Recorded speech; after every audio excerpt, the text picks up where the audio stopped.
তোমার ইয়ে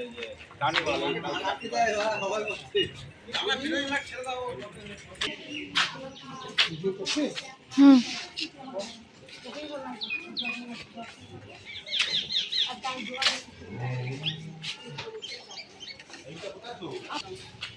না হয় নাকি আমি নাম শুনে তো আসলাম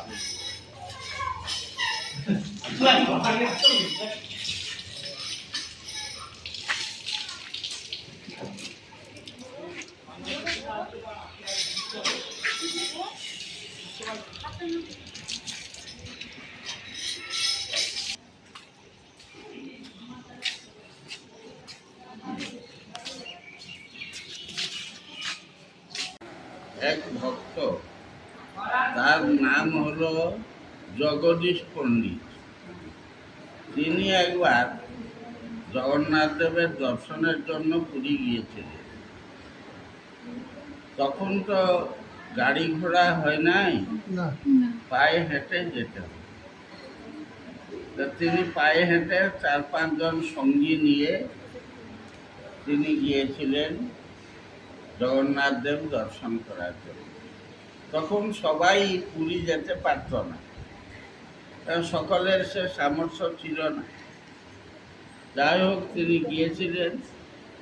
গিয়ে জগন্নাথকে স্নান যাত্রার সময়, স্নান যাত্রা জগন্নাথ দেবের হয় শ্রীমন্দিরে পুরীর উত্তর পূর্ব দিকে একটা এইরকম হলের মতন একটা মণ্ডপ আছে।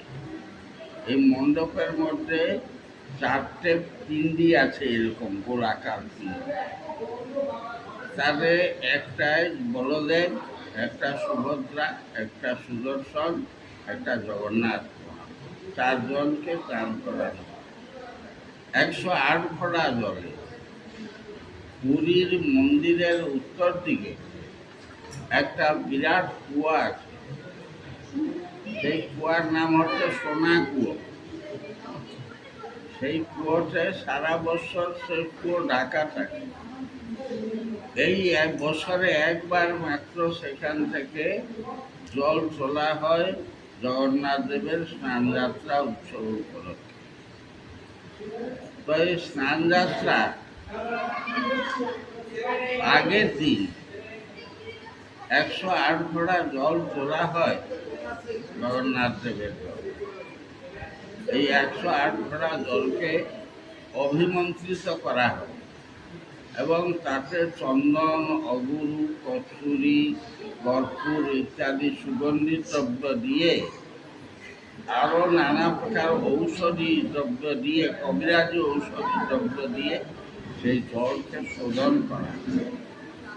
তো সেই জলে স্নান করানো হয় জগন্নাথ দেব। জগন্নাথ দেবের স্নান যাত্রা উৎসব উপলক্ষে তখনকার তো রাজাদের ব্যাপার, তখন রাজা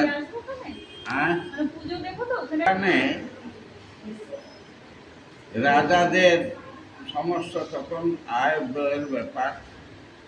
জগন্নাথ দেবের সেই স্নান মণ্ডপ বহু বিভিন্ন প্রকারে সব সাজসজ্জায় সজ্জিত করা হয়। তারপরে জগন্নাথ দেবের স্নান করা হয় 108 ঘোড়া জলে। এই 4 ঠাকুরকে স্নান করা হয়। তো এই যে জগন্নাথ বিগ্রহ আপনারা দর্শন করলেন, এই রকম বিগ্রহ এই পৃথিবীতে কোনো জগন্নাথ বিগ্রহ নাই। আপনারা জগন্নাথ মন্দিরে আরো দেখেছেন, কিন্তু এইরকম বিগ্রহ আপনারা এই পৃথিবীতে কোথায় নাই এইরকম বিগ্রহ।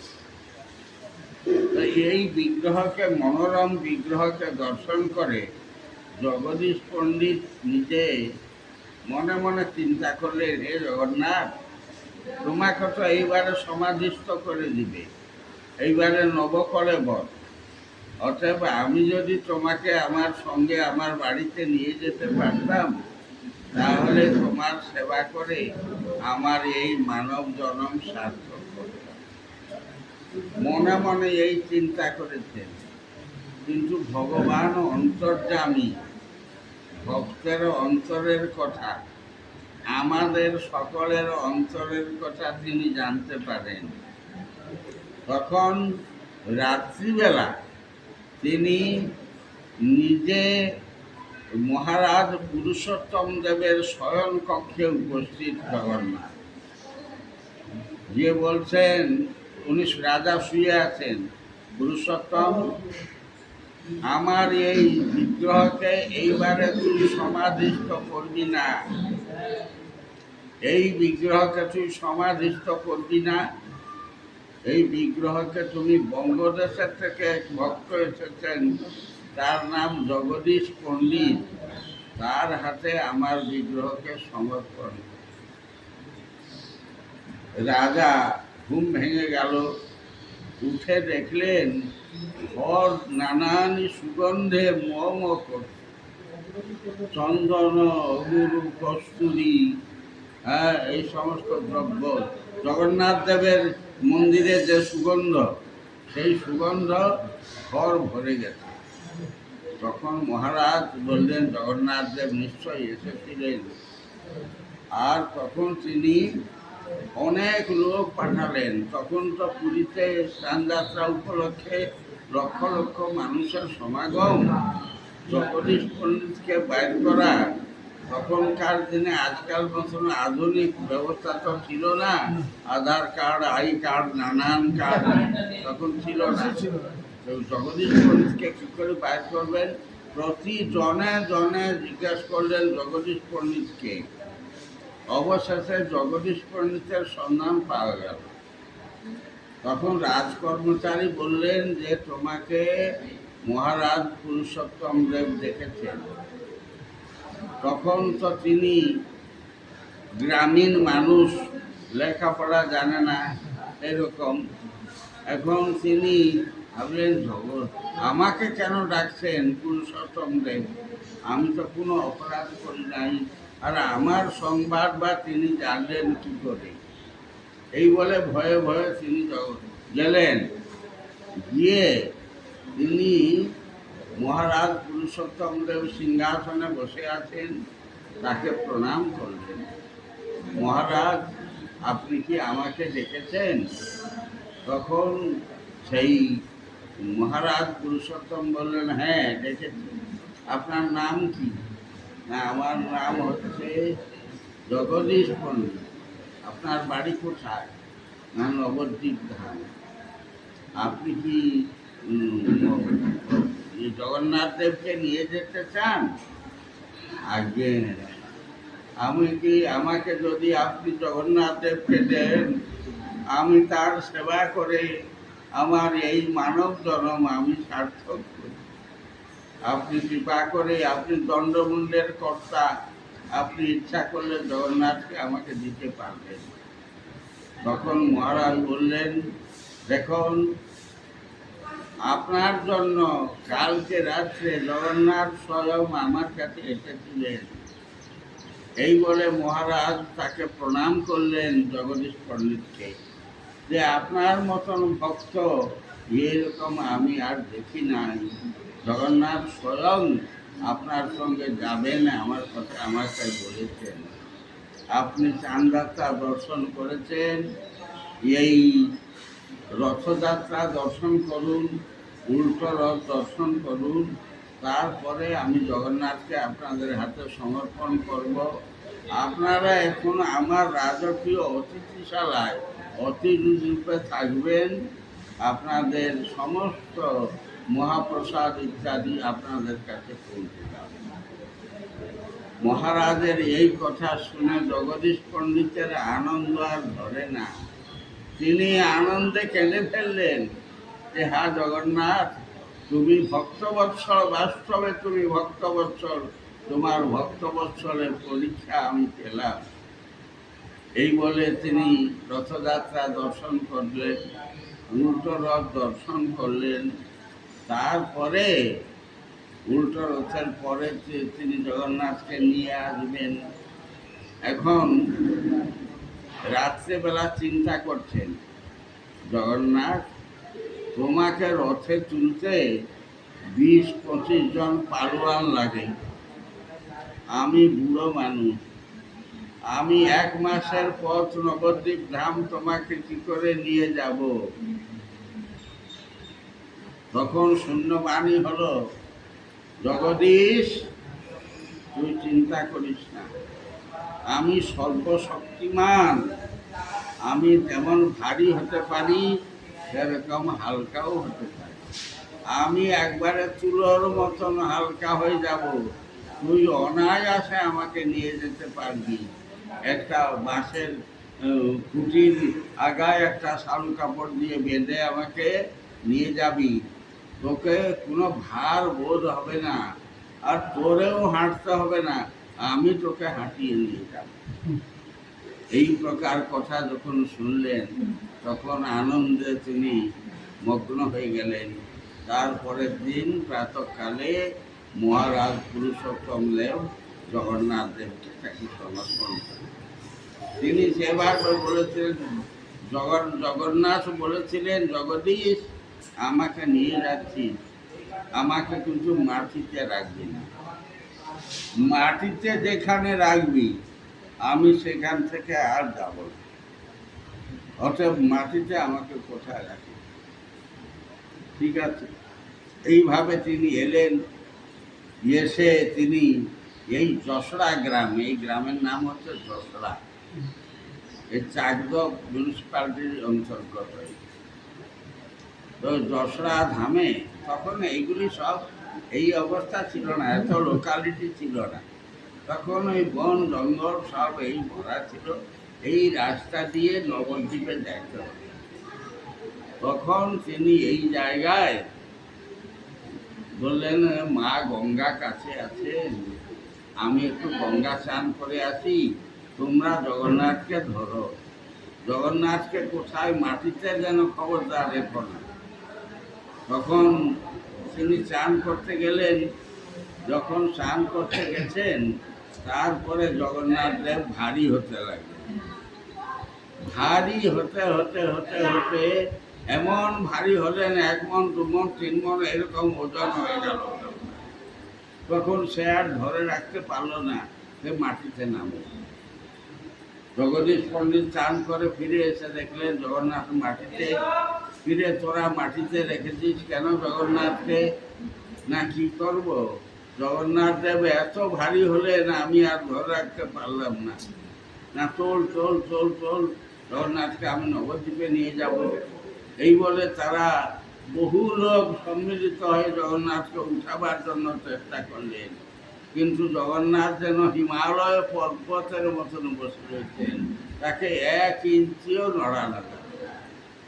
তখন জগন্নাথ পুরী জগন্নাথ এসেছেন, চতুর্দিকে সাড়া পড়ে গেল। হাজার হাজার লোক এসে উপস্থিত এখানে, যে জগন্নাথকে দর্শন, সবাই তো জগন্নাথ দর্শন করতে পারে না। এখানে পুরী জগন্নাথ এসেছেন দর্শন করবার জন্য, চতুর্দিক থেকে সব লোক উপস্থিত। এই সংবাদ পেলেন কৃষ্ণনগরের মহারাজা কৃষ্ণচন্দ্রদেব।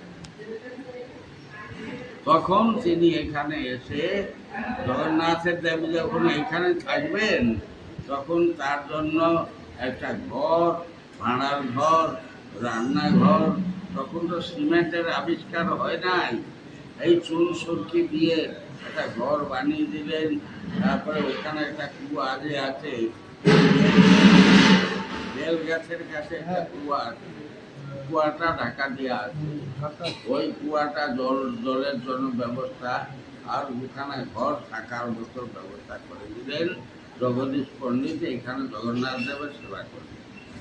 জগন্নাথ দেব, এই জগদীশ পণ্ডিতের নিজের গৃহদেবতা নবদ্বীপে ছিলেন, তার নাম হচ্ছে রাধা বল্লভজি, আর কৃষ্ণ বলদেব, আর শালগ্রাম। তার স্ত্রীর নাম হচ্ছে দুঃখিনী, তাকে এখানে নিয়ে এলেন, তার ছেলেকে নিয়ে এলেন, নিয়ে এসে এখানে আনন্দে জগন্নাথ দেবের সেবা করতে লাগলেন। এখন কালের প্রভাবে আমাদের এই সকলকেই এই জগতের থেকে যেতে হবে। মৃত্যু আমাদেরকে, যখন আমরা জন্ম লাভ করেছি সেই সময় থেকে মৃত্যুর সময় গণনা হচ্ছে আমরা কতদিন জীবিত থাকব। এই জগতে আমরা চিরদিন কেউ থাকে নাই, আমরাও থাকব না। তো জগদীশ পণ্ডিত সময়তে তিনি দেহ রক্ষা করলেন, তার স্ত্রী দুঃখিনী মাতা তিনিও দেহ রক্ষা করলেন। তারপরে তার পুত্র তিনি জগন্নাথ দেবের সেবা করতে লাগলেন, কিন্তু তারপরে বংশধররা আর সেই প্রকার ভক্তি তাদের মনের মধ্যে ছিল না। তারা নিজের সংসার নিয়ে ব্যস্ত থাকতেন, ছেলে পুলে নিয়ে জগন্নাথের সেবা ঠিক হতো না। তখন জগন্নাথ দেব এইখানকার এক ভক্ত, তার নাম পাঁচু ঠাকুর, তাকে স্বপ্নাদেশ করলেন যে চৈতন্য গৌড়ীয় মঠের প্রতিষ্ঠাতা ছিল মাধব গোস্বামী মহারাজ, কালীঘাট সতীষ্ঠকার রোডে তার অফিস, তুমি সেইখানে যাও, আমার এই সেবাভার তার হাতে সমর্পণ করো। তখন জগদীশ পণ্ডিত, না এই পাঁচু ঠাকুর, আমরা দেখেছি পাঁচু, আজকে 50 বছর আগেকার কথা বলছি। এই পাঁচু ঠাকুর আমাদের গুরুদেব, এই যে মাঝখানে যে ছবি দেখছেন আপনারা, তিনি ভক্তি দ্বৈত মাধব গোস্বামী পণ্ডিত পাবন গুরু মহারাজ। তার কাছে গেলেন, গিয়ে বললেন, মহারাজ এরকম জগদীশ পণ্ডিতের সিপাটে জগন্নাথ দেবের সেবা ঠিক হচ্ছে না, আপনি কৃপা করে যদি সেবা ভার গ্রহণ করেন। তখন আমার গুরুদেব বললেন, জগন্নাথ আমাকে কালকে রাত্রে স্বপ্নে দিয়েছেন যে তুমি এই সেবা ভার গ্রহণ করো। অতএব আমাদের গুরুদেব এই সেবা ভার গ্রহণ করলেন, এখানে মঠের সাধু সন্ন্যাসীদেরকে পাঠালেন, তারা সমস্ত এসে এই যে এখানে পুরানা ঘর ইত্যাদি ছিল। আমাদের মঠের 26টা ব্রাঞ্চ আছে, এটা একটা ব্রাঞ্চ মঠ। আমাদের হেড অফিস হচ্ছে কালীঘাট সতীষ্ঠকার রোডে। আমাদের মূল মঠ হচ্ছে মায়াপুরে, 45 বিঘা জমির উপরে আমাদের মঠ। ভারতবর্ষে 26টা মঠ আছে, পাঞ্জাবে 4টে মঠ, আসামে 5টা মঠ, হায়দ্রাবাদে মঠ, পুরীতে মঠ, মেদিনীপুরে মঠ, কৃষ্ণনগরে মঠ, আর বেঙ্গালোরে মঠ, বোম্বেতে মঠ, বৃন্দাবনে 3টে মঠ, আর দিল্লিতে মঠ। এরকম আমাদের মঠের সঙ্গে বহু ধনী ধনী লোকেদের সব শিষ্য আছে। তারা সমস্ত এইখানে অকাতরে তারা দান করলেন জগন্নাথের জন্য। এই সব নাম লেখা, এই বাইরেও নাম লেখা, সব তারা লক্ষ লক্ষ টাকা এখানে অনুদান করলেন। অনুদান করে এই সমস্ত বিল্ডিং, ঘর টর, এই মন্দির, এই নাট্য মন্দির, এই রন্ধনশালা, এই সমস্ত নির্মাণ হলো প্রায় কয়েক কোটি টাকা। তো এই ধাম, এই জগন্নাথকে দর্শন করবার জন্য চৈতন্য মহাপ্রভু এখানে পদার্পণ করেছিলেন। চৈতন্য মহাপ্রভু এখানে এসেছিলেন। এইটা চৈতন্য মহাপ্রভু যেহেতু এখানে এসেছিলেন, আমরা এটাকে মনে করি নবদ্বীপ ধাম। আর পুরীর জগন্নাথ যেহেতু এখানে এসেছেন, এইটা হলো পুরুষোত্তম ধাম, নীলাচল ধাম পুরী। আর রাধা বল্লভ এখানে আছেন, সেই ধাম বৃন্দাবনের থেকে। এই ধাম হচ্ছে বৃন্দাবন ধাম। এই না আপনারা ভাগ্যবান, ভাগ্যবতী, এই জগন্নাথকে দর্শন করা মানে একসঙ্গে 3 ধামের দর্শন হয়। জগন্নাথের ধাম, পুরী ধাম, বৃন্দাবন ধাম, নবদ্বীপ ধাম। এইটা একটা বৃহৎ তীর্থক্ষেত্র। এইখানে জগন্নাথের সেবা করেন সব মঠের ব্রহ্মচারীরা, সাধুরা, সন্ন্যাসীরা। তারা সমস্ত সেবা করেন। সব ভোরে 4টের সময় মঙ্গল আরতি হয়, তারপরে মন্দির পরিক্রমা হয়, কীর্তন হয়, পাঠ হয়, চৈতন্য চর্চামৃত পাঠ হয়, দুপুরে ভোগ লাগে, ভোগ আরতি হয়, হরিকথা আলোচনা হয়। এখানে ভগবানের কথা ছাড়া অন্য কোনো কথা আলোচনা হয় না, কোনো জড় জগতের কোনো আলোচনা হয় না। এটা একটা মহা তীর্থক্ষেত্র। আপনারা এসেছেন, একসঙ্গে 3 ধাম দর্শনের ফল আপনারা পাবেন। তবে কথা হচ্ছে, আপনারা এসেছেন এই তীর্থক্ষেত্রে দর্শন করতেন জগন্নাথের অপূর্ব মনোরম বিগ্রহ, যে বিগ্রহটি সারা পৃথিবীতে কোথায় নাই। তো এইখানে যখন এই তীর্থক্ষেত্রে আপনারা এসেছেন, এই তীর্থেতে যারা থাকেন সাধু সন্ন্যাসীরা, তাদেরকে কিছু দান করা, কিছু তীর্থেতে গেলে কিছু দান করা লাগে, তা না হলে তীর্থ ফল পরিপূর্ণ হয় না। অতএব আপনারা যেটার যা সামর্থ্য আছে কিছু কিছু দান করেন। কথা বললাম, আপনারা এই মহাত্ম শ্রবণ করলেন। এইখানে কি আপনারা প্রসাদের ব্যবস্থা হয়েছে?